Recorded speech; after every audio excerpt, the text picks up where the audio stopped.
Hello dear students, welcome to Convent English High School, Standard 11, Chapter number 9. Chapter number 9 sequence and series में हमने exercise 9.1 में question number 8 तक complete कर दिया था। बहुत ही इजी टॉपिक हमने किए थे।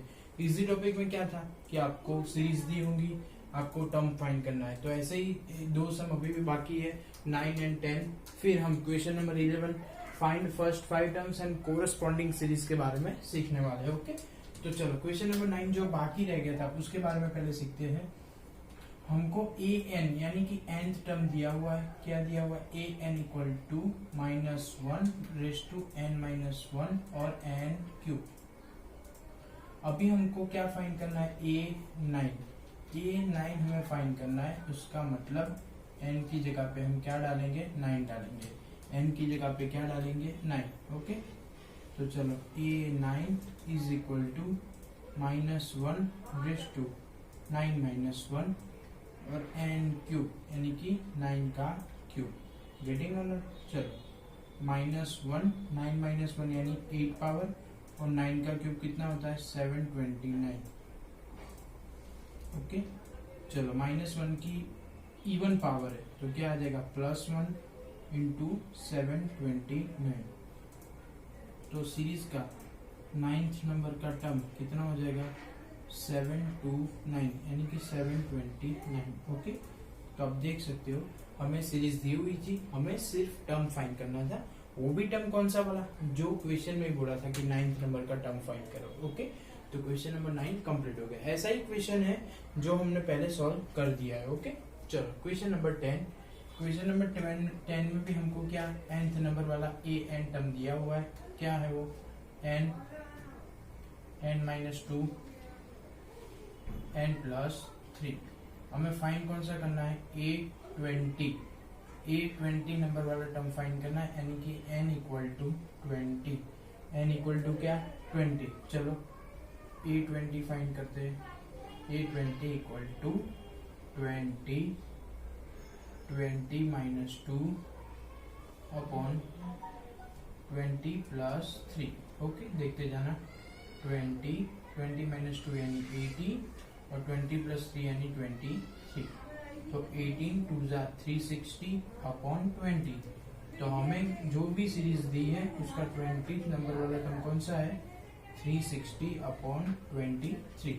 तो ये दोनों सम ऐसे हैं जो हमने एक्सरसाइज 9.1 में 1 to 8 में कंप्लीट किए थे। गेटिंग और नॉट? तो ये दोनों सम उसका रिवीजन ही समझ लो आप। ओके, अभी हम न्यू टॉपिक सीखने वाले हैं। क्वेश्चन नंबर 11 में न्यू टॉपिक। ओके, तो क्वेश्चन नंबर 11 में देखिए। क्वेश्चन नंबर 11 और क्या बोला है? Find first 5 terms and corresponding series. पहले आपको सीरीज जो भी nth टर्म दिया है, सीरीज दी जो भी दिया है, उसकी हेल्प से आपको पहले 5 टर्म फाइंड करने हैं, फर्स्ट 5 टर्म्स। तो फर्स्ट 5 टर्म्स फाइंड करने के लिए आपको क्या करना पड़ेगा? पहले n इक्वल टू 1 डालना पड़ेगा, फिर n इक्वल टू 2 डालना पड़ेगा, फिर n इक्वल टू 3, फिर n इक्वल टू 4, फिर n इक्वल टू 5। यानी कि आपको जो भी टर्म बोला है वो आपको फाइंड करने के लिए आपको n की वैल्यू पुट करनी पड़ेगी। ओके, गेटिंग और नॉट? चलो गुड। तो इधर क्लियरली बोला हुआ है कि ये सीरीज किसके लिए है? n > 1 के लिए है। अगर हम n इक्वल टू 1 डालेंगे तो हम इसकी वैल्यू नहीं फाइंड कर पाएंगे। आप बोलेंगे सर ऐसा क्यों होगा? तो देखो, अगर हम n की जगह पे 1 डाल रहे हैं तो देखो 1 - 1 यानी कि zero term of the series. तो जीरो टर्म तो कोई होगा ही नहीं, इसलिए क्लियरली हमको क्वेश्चन में दिया हुआ है कि a1 equal to 1। Okay, a1 equal to 1। Okay, चलो अभी n इक्वल टू 2 यानी कि हम a2 फाइंड करें। a2 3a 2 - 1 तो a1 + 2 यानी कि 3 a1 की वैल्यू 1 + 2 3 × 3 + 2 यानी कि 5। यानी कि सेकंड टर्म क्या है? गया 5। फिर क्या फाइंड करना है? a3 यानी कि थर्ड टर्म। तो थर्ड टर्म फाइंड करना है तो 3a 3 - 1 a2 + 2 यानी कि 3 + 5 + 2 5 3 = 15 + 17। ओके, चलो फिर क्या आएगा? n equal to 4। तो a4 is equal to 3 a 4 minus 1 3 plus 2, तो 3 17 plus 2 17 is 51 a 53. Okay, getting और नॉट। चलो n इक्वल टू क्या आ गया 5, n इक्वल टू 5 यानी कि a 5, तो 3 a 4 कैसे 5 minus 1 4 plus 2 is equal to 3 a 4 की जगह पे 53 प्लस 2, तो 53 3 जा 159, तो 161। ओके, तो हमने क्या किया, हमने जो पहला क्वेश्चन था कि फाइंड फर्स्ट 5 टर्म्स, तो यानी कि n की जगह पे 1 डाल दिया, n की जगह पे 2 डाल दिया, n की जगह पे 3 डाल दिया, n की जगह पे 4 डाल दिया और n की जगह पे 5 डाल दिया। उसकी हेल्प से हमको a1, a2, a3, a4 and a5 यानी कि फर्स्ट 5 टर्म्स मिलते हैं। ओके, गेटिंग और नॉट, इतना क्लियर है सबको? हमें जो क्वेश्चन में बोला हुआ था कि फाइंड फर्स्ट 5 टर्म्स, वो हमने फाइंड कर दिया। फिर क्या बात है, कॉरस्पॉन्डिंग सीरीज। कॉरस्पॉन्डिंग सीरीज में मीन्स क्या कि हमें जितने टर्म है वो सब एडिशन के फॉर्म में लिखने। तो देखो कॉरस्पॉन्डिंग सीरीज मतलब 1 plus 5 plus 17 plus 53 plus 161 plus up to. इसको बोलते हैं कॉरस्पॉन्डिंग सीरीज, कि हमने जितने भी टर्म फाइंड किए उनको एडिशन के फॉर्म में लिख दो, उसको क्या बोलते हैं, corresponding series. Okay, corresponding series के बारे में एक चैप्टर में हमें कुछ नहीं पढ़ना है, सिर्फ इधर पूछा था तो हमने लिख दिया। गेटिंग और नॉट, कि हमने जो भी टर्म फाइंड किए उसको एडिशन के फॉर्म में लिख दो, उसको क्या बोलेंगे, कॉरस्पॉन्डिंग सीरीज। अभी एक और बात कि टेक्स्ट बुक में इधर a1 equal to 1 a1 equal to 3 दिया हुआ है, मैंने इधर a1 इक्वल टू 1 लेके क्वेश्चन किया हुआ है। आप इधर टेक्स्ट बुक की जो क्वेश्चन है, टेक्स्ट बुक का जो भी क्वेश्चन है कि a1 इक्वल टू 3 वो लेके आप सॉल्व करना और टेक्स्ट बुक के आंसर के साथ कंपेयर कर देना। ओके, तो आपको भी पता चल जाएगा कि आपकी समझ में आया कि नहीं आया। ओके, चलो question number 12, same question, find first 5 terms and the corresponding series. तो चलो फर्स्ट टर्म तो दिया हुआ है, तो अभी फर्स्ट टर्म, अगर फर्स्ट 5 टर्म फाइंड करने हैं तो हमें n की जगह पे क्या डालना पड़ेगा, पहले n equal to 1, n equal to 1 यानी कि a1, तो a1 हमें फाइंड करने की जरूरत नहीं है, वो हमें दिया हुआ है कि a1 इक्वल टू -1। फिर n equal to 2, second term यानी n इक्वल टू 2, तो चलो n इक्वल टू 2 डालते हैं, तो a2 is equal to a2 -1 यानी a1 अपॉन n यानी कि 2। ओके, चलो a1 की वैल्यू कितनी है, -1 अपॉन 2, तो सेकेंड टर्म कितना आ गया, -1 अपॉन 2। चलो फिर थर्ड टर्म फाइंड करना है, तो n equal to 3, third term के लिए n equal to 3, a3 find करना है, तो हम क्या करेंगे, a3 -1 यानी कि a2 अपॉन n यानी कि 3, a2 अपॉन 3 यानी कि -1 अपॉन 2 इंटू 3, तो -1 अपॉन 6, -1 अपॉन 6। ओके, तो a1 कितना है, -1, a2 कितना है, -1/2, a3 कितना है, -1/6। ओके, तो जो जो हमें फाइंड करना है उसकी जगह पर हमें n की वैल्यू पुट करनी है। n इक्वल टू 3 तक कर दिया, n equal to 4, n equal to 4 करेंगे तो हमें क्या फाइंड करना है, a4 इक्वल टू क्या हो जाएगा, 4 -1 यानी कि a3 अपॉन n यानी 4। चलो a3 -1/6 इंटू 4, तो क्या हो जाएगा, -1/24। तो अब देख रहे हैं क्या है, कैसे फाइंड कर रहे हैं हम लोग,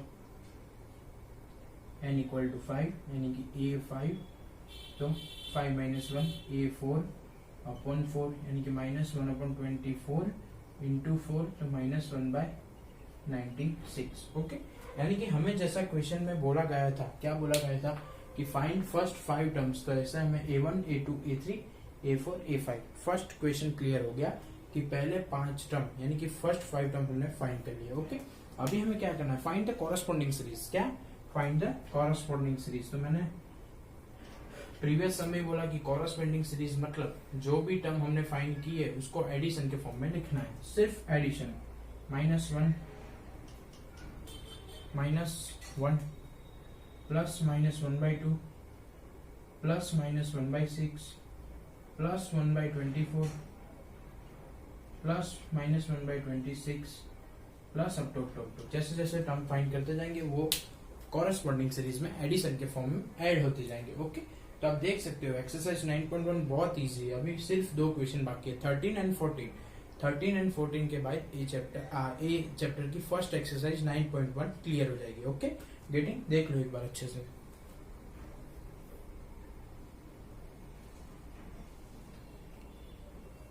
चलिए डियर स्टूडेंट्स, मैंने बोला था कि एक्सरसाइज 9.1 में ओनली 2 क्वेश्चन रिमेनिंग है। तो क्वेश्चन नंबर 13 क्या है, जो हमने क्वेश्चन नंबर 11 एंड 12 किया था, क्या find first 5 terms and find corresponding series.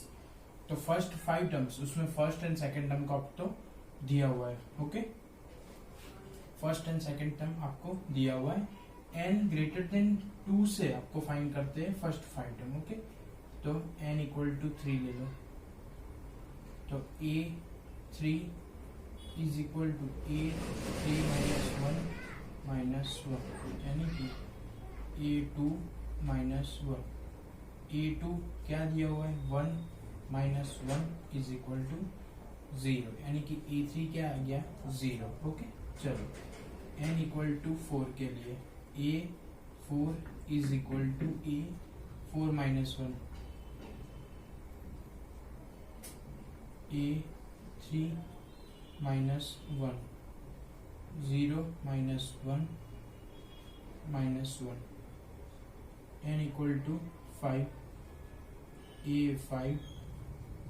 a5 minus 1 minus 1, a4 minus 1 minus 1 minus 1 minus 2।